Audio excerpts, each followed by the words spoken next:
Tapi yang menjadi ini adalah bonusnya. Gimana Tingkat tuh? levelnya. Kayak orang Oke. makan ini nih, makan cabai nih. Iya. Lu suka level berapa nih? Iya. Pesta sek levelnya level 1. Oh, gitu-gitu doang. Oke. Terus, nah, PDD ini level berapa gitu. Ternyata di levelnya udah level ajaib nih. Kita nggak tahu. Ada level aja. Gue bilang levelnya level overdosis. Kalau misalnya di rumah PDD itu bunkernya itu menjadi salah satu aktivitas jadiin sebagai salah satu tempat pesta seks gitu. Di kita 10 tahun yang lalu gue udah nulis ada rumah di Jakarta punya basement jadiin tempat begituan, partai seks. Iya. Itu ada di Jakarta Undercover. Itu 10 tahun yang lalu gitu. Nah, sebelum gue nanti ini, gue mau nanya dulu, apa yang membuat lu akhirnya tertarik banget sih pengen ngebahas tentang PDD ini? Secara personal dulu ya. Nah, apa sih yang bikin tertarik gitu Mas? Karena secara ini kan gini, PDD itu kan sebenarnya tidak ini kan jadi potret buram lah gitu. Artinya untung nih muncul gitu.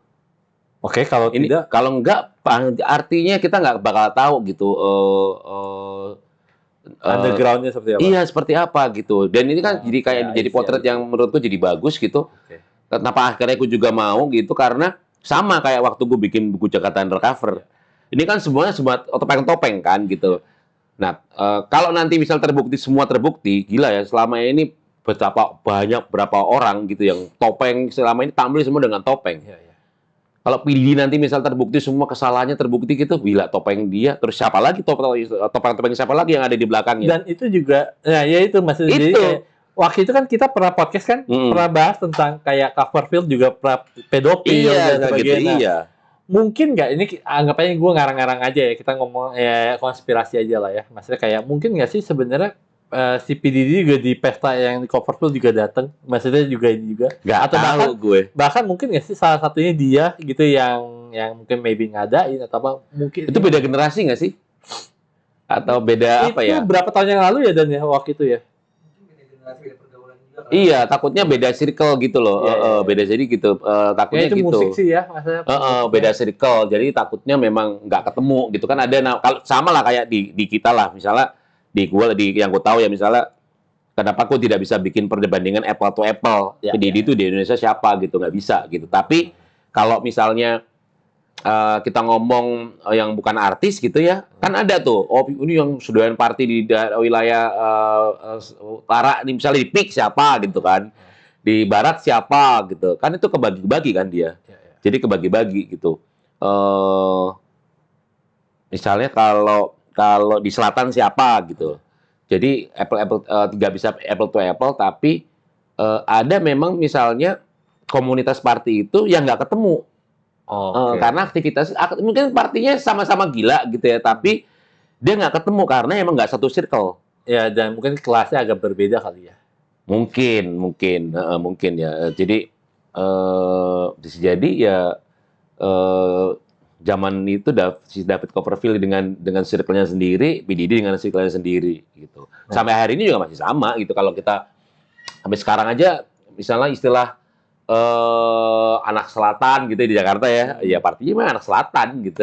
Karena anak utara gitu kan gitu. Itu baru party biasa loh. Apalagi kalau udah party yang seks gitu kan, pesta seks gitu. Kalau anak jin gimana partinya? Anak jin pestanya ini dia di alam ini, di goa dia. Goblok banget. Kenapa nyambungin ke anak jin? Gue juga salah juga yang ngomong gitu. Dia nyambungin masalahnya. Gila loh, dia nimpalin lagi. Tadi loh yang soal topeng-topeng. Ya salah, kalau kita artinya kalau nanti PDD ini kebuka kan orang akan jadi tahu kan siapa aja nih topengnya PDD sendiri sama topeng orang yang ada di circle-nya gitu kan gitu. Amerika bakal hancur nggak kalau memang semuanya kebuka yang belakang PDD kira-kira? Enggak sih. Enggak ya? Enggak bakal lah gitu. Mungkin malah menjadi lagi pula ini ada rentang ya. Kita ngomong tentang waktu lah gitu. Itu dari mulai tahun 90 udah party loh. Iya, 90 sampai sekarang baru kebuka setelah beberapa tahun gitu. Artinya bisa aja misalnya orang yang dulu terlibat di tahun 90 sekian, sekarang dia udah hijrah tobat kan, bisa jadi. Apa bahasa hijrah Loh tobat? iya, bisa kan? Enggak, jadi gini, dia pertanyaan gue juga gitu. Apa yang membuat lu mempromosikan hijrah lu itu apa sih? Ayo gue ikuti mau lu apa lu mau Gue apa? nggak apa, kan nggak tahu kan kita. Misalnya kan belum ada bukti juga. Misalnya yang tadinya dia liar banget sampai kemudian dia kan udah ada buktinya kan. Dulu dia ikut Iya. di sana, terus kemudian dia akhirnya menjauh kan. Ya berarti udah nggak ikut. Emang kalau ngomong-ngomong dikit, artis siapa sih yang udah tobat sih dari partai kayak gitu? Itu si Jibi kan udah tobat itu sebenarnya kan, dia kenapa akhirnya dia cabut walaupun dia akhirnya trauma kan. Ya. Itu kan hijrah sebenarnya kan. Di Indonesia ya? Dari yang dari kelakuan jelek kemudian dia berubah menjadi lebih baik gitu kan gitu. Di Indonesia gua nggak ngomongin Indonesia, gua ngomongin Indonesia aja, sana. coba gue mau tahu tuh. Di Indonesia gua nggak tahu. Di Indonesia hijrahnya hijrah apa ya? Hijrahnya personal tapi kita nggak tahu ya. Hati siapa yang tahu gitu. Kita nggak tahu. Nah, itu pertanyaannya kan. Ya, ya. Kalau nanti misalnya nah itu yang gue maksud topeng-topeng tadi Ya. gitu kaitannya. Kalau misalnya di Indonesia, oke, ada kasus besar gitu yang kemudian orang yang selama ini kita anggap baik gitu kan. Ya. Terus ada satu kasus, ini kan sebenarnya aku senangnya gitu. Ya. Berkaca dari PDD, oke, kita nggak tahu kan Beyonce Iya. dulu kayak apa, Betul. kayak gitu kan. Sampai sekarang jadi bahan omongan orang gitu kan. Oh ternyata gitu. Nah kalau kemudian nanti kita bawa ke gaya hidup di Indonesia gitu, terutama yang di kota-kota besar gitu. Nah makanya ada Jakarta Undercover. Itu topeng-topeng yang pengen gue bongkar gitu. Kita kan nggak tahu loh. Sekarang ini masih ada juga kan. Masih lah. Bahkan mungkin lebih parah kali ya. Masih lah. Sekarang udah supermarket seks. Oh wow. So, Supermarket seks itu di mana tuh? jadi gini, kalau ngomongin gaya hidup tuh kan pasti ada dari dua POV ya. Point of view. Satu adalah dari personal sama komunitas. Iya. Kalau PDD mungkin kita bawanya ke personal dan komunitas. Ya. Bagaimana segede itu dia punya kan gitu, segila itu partinya. Di kita juga ada. Misalnya kalau kita ngomongin swinger, kita ngomongin party underground yang di basement itu termasuk pesta privat dan komunitas. Tapi kalau secara industri kita akan ngomongin misalnya beberapa tempat yang memang dia meng-create aneka menu jajanan seks yang ya memang untuk memenuhi fantasi banyak orang gitu. Misalnya kalau kita ngomong dulu, aku pernah nulis misalnya seks helikopter gitu kan. Oke, Itu fantasi orang bagaimana kemudian dia bisa ya helikopter lah gitu ya. Baca buku gua aja kalau mau jelas. Iya. Masih kejual kan? Apanya itu? Bukunya? Udah nggak begitu laku sih. Udah nggak dicetak juga. Oh, udah nggak Udah nggak dicetak. Tapi Tapi kalau ada Shopee edisi-edisi yang lama orang masih bisa beli gitu. Misalnya ada istilah yang gue sebut misalnya sushi girl misalnya gitu. Iya. Sushi girl gitu. Terus ada swan analogi. Swan analogi itu bahasa apa ya istilahnya ya? Analogi angsa. Kebayang apa swan analogi gitu? Nggak kebayang. Jijik sih gue. Ngebayangin juga udah jijik. Artinya helikopter gue masih kebayang. Waktu itu kita pernah bahas.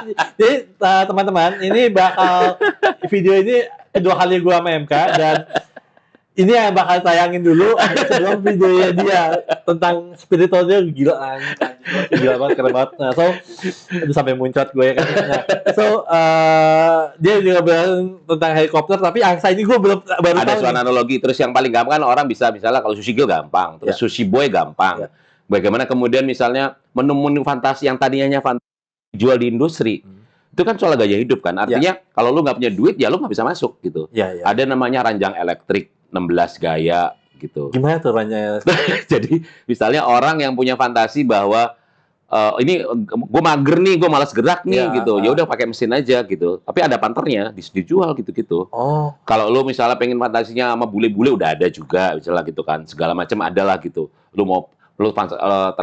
Fantasi lu mau threesome, mau foursome, bahkan orgi kecil-kecilan ada gitu kan.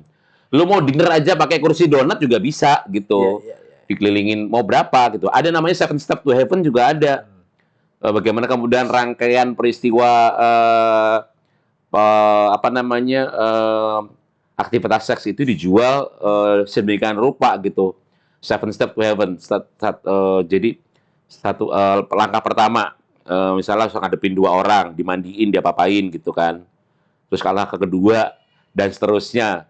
Kalau sampai level 7 misalnya itu berhasil, tidak apa bahasanya ya, tidak keluar gitu, nggak gratis sebenarnya. Oh.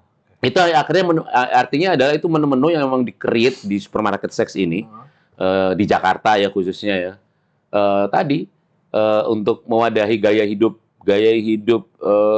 sebagian masyarakat kita, udah artinya ada orang yang memang tadi pengen merayakan sifat hedonnya dari yang sehat sampai yang nggak sehat, plus tadi yang serba berbau seksual, gitu-gitu. Tapi yang menarik menurut saya adalah justru entertainment yang bukan musik yang kemudian memang punya kerajaan tersendiri. Namanya sex entertainment itu di Jakarta terutama. Tapi kalau secara perilaku, apa yang dilakuin BDD, di kita mah banyak gitu. Orang yang kemudian misalnya punya meng-create party-party gokil, kita ada. Dari sendiri sampai ada IO-nya, ada. Tempat hiburan malam yang punya menu-menu gokil, ada. Yang kita sebut sebagai one stop sextainment.